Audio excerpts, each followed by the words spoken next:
வைகாசி விசாகம் 2024 எந்த முறையில் விரதம் இருந்தால் முருகனிடம் வேண்டியது கிடைக்கும்? வாங்க பார்க்கலாம்.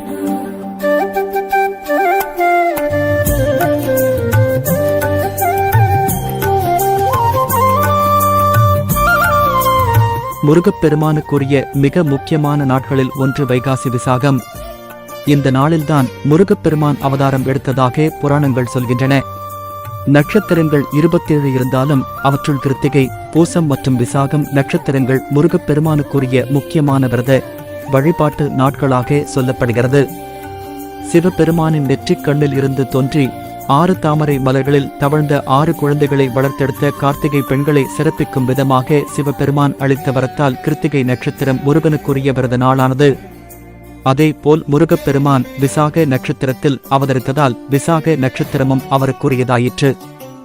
அது மட்டுமல்ல, விசாகம் நட்சத்திரம் ஞானத்திற்குரிய நட்சத்திரமாகும். அதனாலேயே விசாக நட்சத்திரத்தில் தோன்றி குழந்தை பருவத்திலேயே தந்தைக்கே வேதத்தின் பொருள் உரைத்தவன் என்பதாலேயே முருகனை ஞானபண்டிதன் என்றும் தகப்பன் சுவாமி என்றும் அழைக்கிறோம். வைகாசி மாதத்தில் வரும் பௌர்ணமியும் விசாகம் நட்சத்திரமும் இணைந்து வரும் நாளை வைகாசி விசாகமாக கொண்டாடுகிறோம். இந்த ஆண்டு வைகாசி விசாகம் மே 22ஆம் தேதி புதன்கிழமை வருகிறது. மே 22ஆம் காலை 8:18 மணிக்கு துவங்கி மே 23ஆம் தேதி காலை 9:43 வரை விசாகம் நட்சத்திரம் உள்ளது. இதனால் வைகாசி விசாகம் விரதம் இருப்பவர்கள் மே 22ஆம் தேதி நாள் முழுவதும் விசாகம் நட்சத்திரம் உள்ளதால் அன்றைய தினம் விரதம், வழிபாடு, பூஜைகளை மேற்கொள்ளலாம். வைகாசி விசாகத்தன்று அனைத்து முருகன் கோவில்களிலும் விசேஷ பூஜைகள், அபிஷேகங்கள், காவடி எடுத்து வந்து வேண்டுதல் நிறைவேற்றுதல் ஆகியவற்றை பக்தர்கள் செய்வதுண்டு.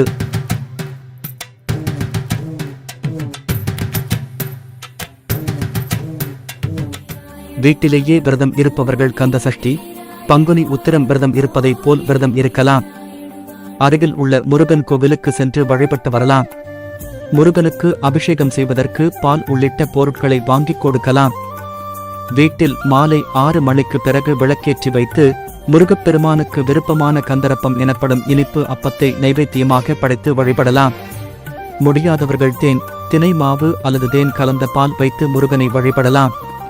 வைகாசி விசாகத்தன்று விரதம் இருந்து முருகப்பெருமானை வழிபட்டால் தொல்லை தரும் பிரச்சனைகள் விலகிவிடும்.